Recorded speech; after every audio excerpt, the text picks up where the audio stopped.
تو مجھے ابھی بھی یاد ہے کہ میں روتے روتے سویا تھا. تو یہ دونوں زبانیں اور پھر جب میں خود باضابطہ فارسی کا طالب علم ہوا اور اس سے درس و تدریس کا تعلق ہوا تو یہ رہتا ہے. بس یہ ہے کہ کس وقت ذہن کس طرف مائل ہے پھر اس میں اشعار ڈھلتے چلے جاتے ہیں. تو فارسی کا بھی مجموعہ میرا شائع ہوا ہے, اس کے بعد بھی اشعار کہیں, اور دنیا بھر کے فارسی رسالوں میں بھی میرے منظومات اور غزلیں شائع ہوتی رہی ہیں.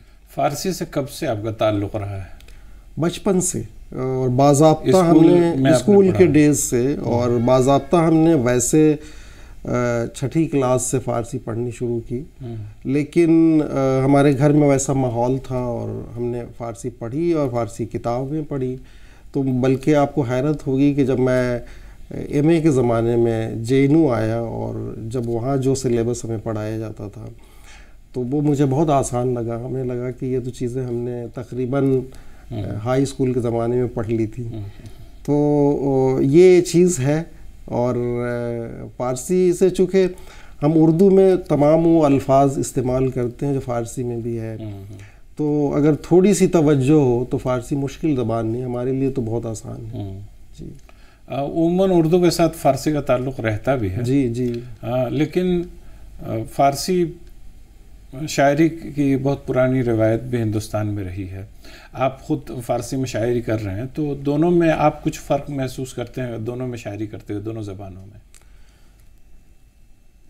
شاعری کا جیسا کہ آپ بہتر جانتے ہیں کہ شاعری جو ہے وہ انسان کے لاشعور یا تحت الشعور کے اظہار کا نام ہے. بالکل. تو جس زبان میں آپ کر رہے ہیں شاعری تو وہ ظاہر ہے اس میں مشکل نہیں ہے. میرے لیے تو کبھی مشکل نہیں ہوتی. بس یہ ہے کہ اس وقت میرا لاشعور کس طرف وہ ہے, متوجہ ہے. اور کئی بار ایسا بھی ہوا, جیسے ایک زمانے میں میں ایران میں تھا کچھ مدت کے لیے, تو اس وقت ظاہر ہے ایک فارسی کے ماحول میں آپ ہیں تو فارسی کے زیادہ اشعار کہے گئے, یا مثلاً کبھی کسی کی شاعری پڑھ رہے ہیں یا فارسی کلام پڑھ رہے ہیں, تو دونوں چیزیں ہو جاتی ہیں. کئی بار اردو کی طرف وہ ایک طرح کا ٹرانس میں آپ جاتے ہیں, اور کئی بار اس کا اظہار اردو میں بھی ہوتا ہے, کئی بار فارسی میں بھی ہوتا ہے. تو یہ صورتحال رہتی ہے. تو ویسے اردو چونکہ ظاہر ہے مادری زبان ہے اور اس میں زیادہ آسانی ہے, یا اس پہ زیادہ اس سے لگاؤ ہے, یا اس پہ قدرت ہے, تو اس میں زیادہ ہوتی ہے. لیکن میں نے محسوس کیا آپ کی کتاب پڑھتے ہوئے, یہ کتاب جو خرابات ہے, جی ہاں, اسے پڑھتے ہوئے میں نے اکثر یہ محسوس کیا ہے کہ فارسی کے الفاظ بہت زیادہ آپ نے استعمال کیے ہیں. حالانکہ ہمارے ملک میں جو اردو کی صورتحال ہے اس میں یہ بھی ہے کہ فارسی کے الفاظ سمجھنا بہت مشکل ہو جاتا ہے لوگوں کے لیے.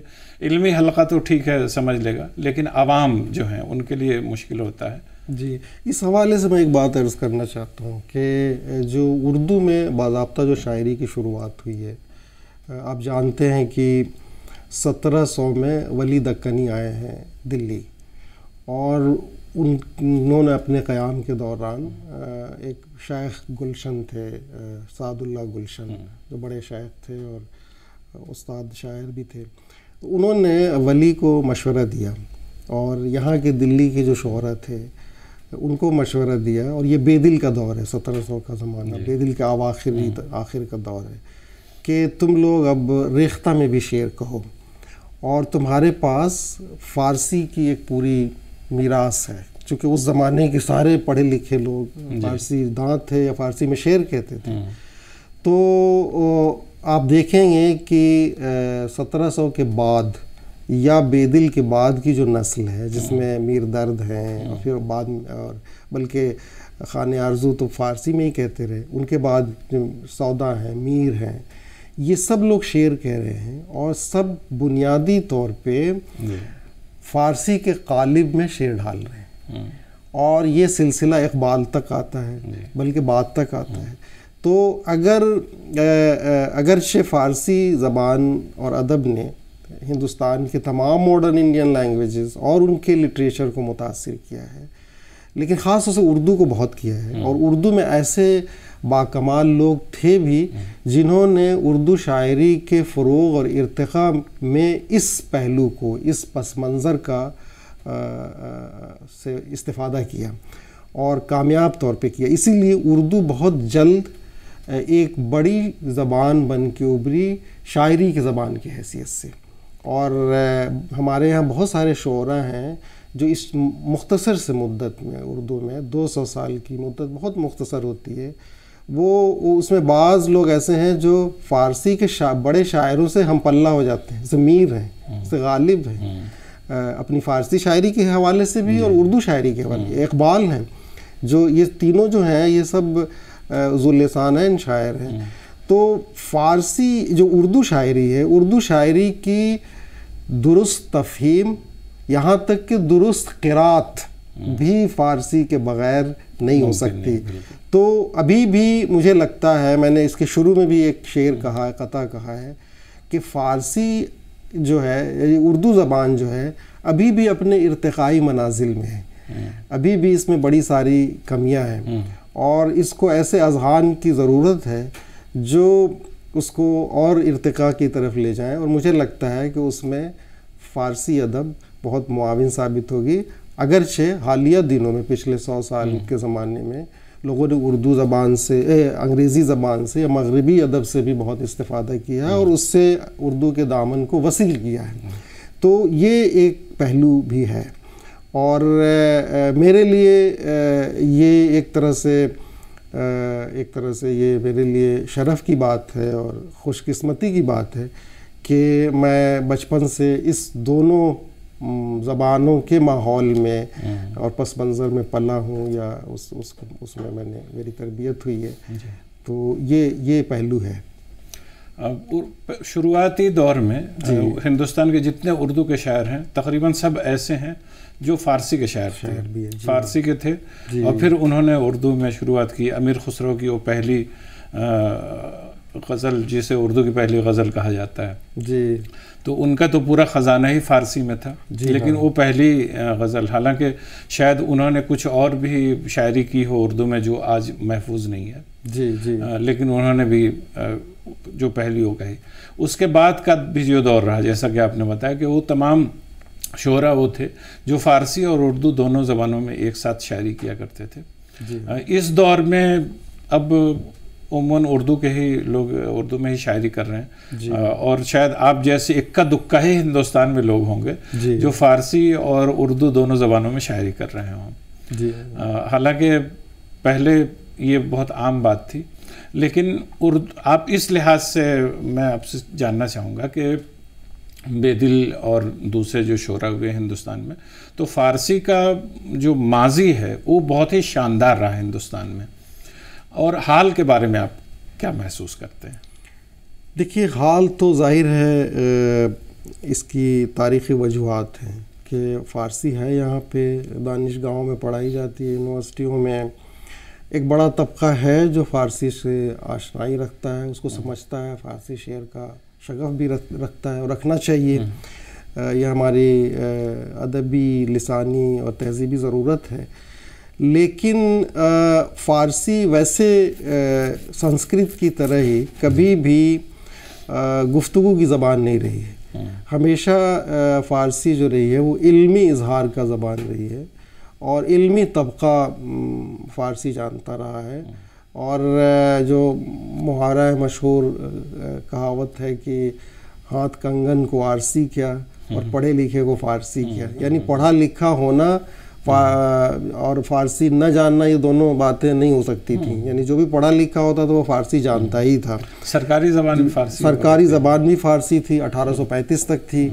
اور انگریزوں نے جان بوجھ کے اس کو ہٹایا کہ ان کو پتہ تھا کہ فارسی کا ایک پورا پس منظر ہے 1500 سال کا اور ہندوستان میں ہے، تو اور اس کا سنسکرت سے اور یہاں کی زبانوں سے بڑا گہرا رشتہ ہے. تو اس کو ہٹائے بغیر انگریزی کو اس کے جگہ پہ نہیں پیش کر سکتے، اسی لیے انہوں نے جو نوخیز زبانیں تھیں اردو اور ہندوی اور اس قسم کی زبانوں کو نہ صرف پیش کیا بلکہ ان میں آئیڈینٹیٹی کا مسئلہ بھی کھڑا کیا، تو اس سے ان تمام زبانوں کو نقصان ہوا۔ آپ آج دیکھ لیں کہ اردو کا یا ہندی کا یا ان زبانوں کا کوئی بھی بڑا سے بڑا شاعر یا ادیب اپنی کتاب شائع کرتا ہے، لیکن قاری جو ہے ان زبانوں کا وہ تیار نہیں ہے۔ مطلب آج اسکولوں میں جو بچے پڑھ رہے ہیں، ظاہر اسکول سے آپ کو شغف ہوتی ہے، تو وہ اپنی زبانوں سے، چاہے جس زبان کا ہو، میں اردو کی بات نہیں کہہ رہا ہوں، چاہے ہندی کا ہو، بنگلہ میں شاید ہو، پنجابی ہو یا دوسری زبانیں ہوں، وہ اپنی زبانوں کے ادب سے دور ہو رہے ہیں۔ یہ ان تمام زبانوں کے لیے، ہندوستانی زبانوں کے لیے ایک لمحہ فکریہ ہے، اس پہ لوگوں کو سوچنا چاہیے۔ آپ کو اگر اپنی زبان سے واقعی محبت ہے تو اپنی زبان کا ادب بھی پڑھیں، اور اس کے بغیر نہیں تو پھر آپ کی زبانیں بھی، ان کا بھی وہی حال ہوگا جو سنسکرت کا ہوا ہے، جو فارسی کا ہوا ہے، کہ یہ زبانیں بھی صرف یونیورسٹیوں کی اور کتاب خانوں کی زبانیں ہو جائیں گی۔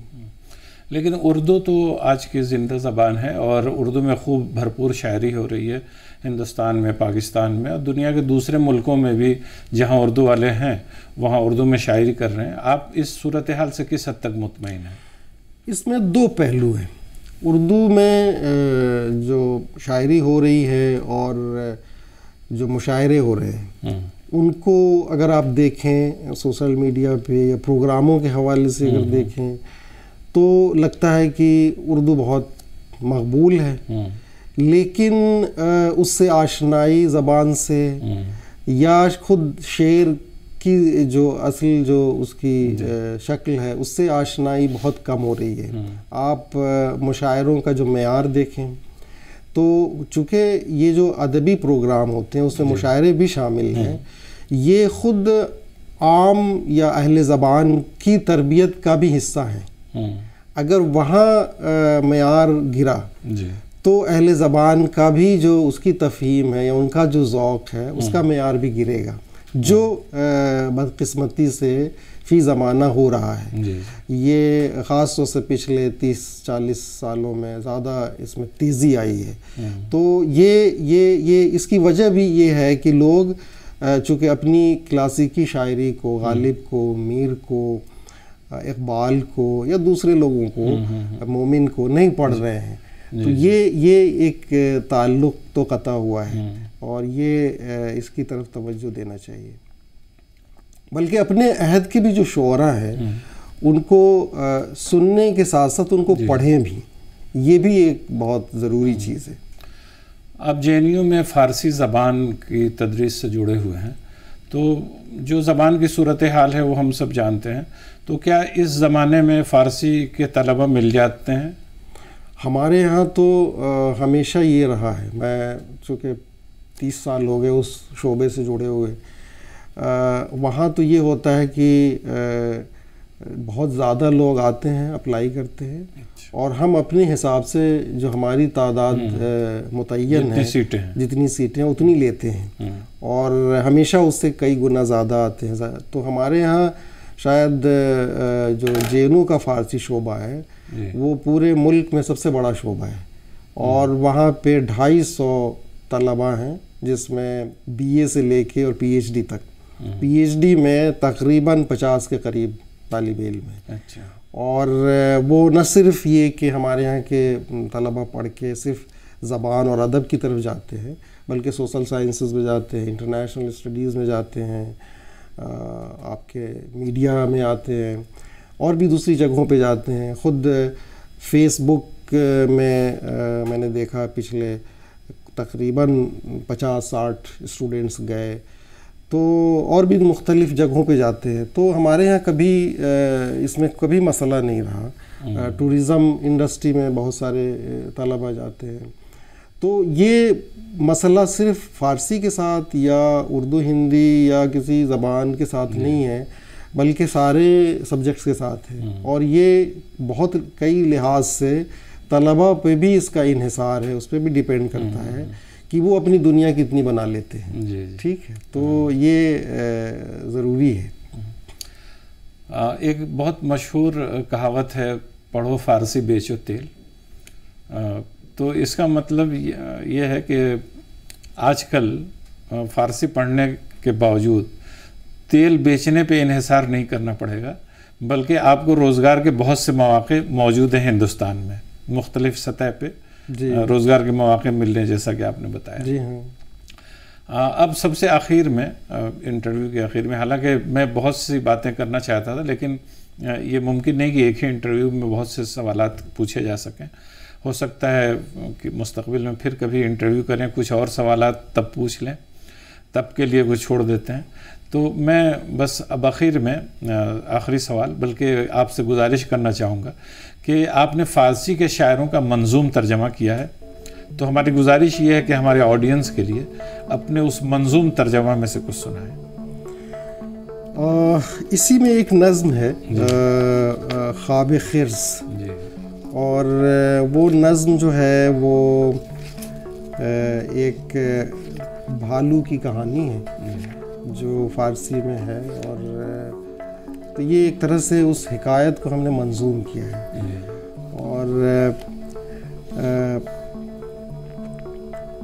وہ شام سرد تھی اور سارا منظر خوشنما سا تھا, شفق کی لالی میں سارا بسیرا روح افزا تھا, فراز سنگ پر بھالو عجب مستی میں بیٹھا تھا, وہیں اڑتا ہوا پروانہ عاشق دل بھی آ بیٹھا, نظر جیسے پڑی مخمور چشم خرس پر اس کی, کشش احساس میں ایسی بڑی اظہار کر بیٹھا, کہا اے خرس دلبر ہو میرے عاشق ہو پروانہ, سنا کچھ انسنی انداز میں کچھ خمر میں وہ تھا, کہا عاشق نے دلبر سے کہ تم سے پیار کرتا ہوں, نگاہ لطف بھی ہو کچھ کہ میں اقرار کرتا ہوں, مگر بیچارہ بھالو حالت مستی میں تھا ڈوبا, قرار و بے قراری کو بھلا وہ کیا سمجھ پاتا, کہا ایک خواب طاری ہے ذرا سا سو بھی لینے دو, کریں گے گفتگو ساری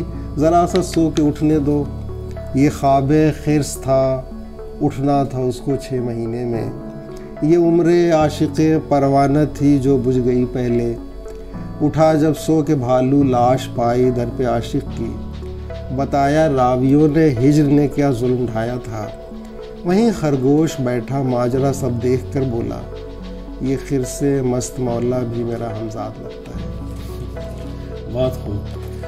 پروفیسر اخلاق آہن, آپ ہمارے اسٹوڈیو میں آئے, اس کے لیے ہم بہت بہت آپ کے مشکور ہیں. اسی کے ساتھ ہم آج کی اس محفل کو اختتام تک پہنچاتے ہیں, اور اگلی ملاقات آپ سے پھر کسی اور پروگرام میں ہوگی. تب تک کے لیے اجازت دیجیے. خدا حافظ.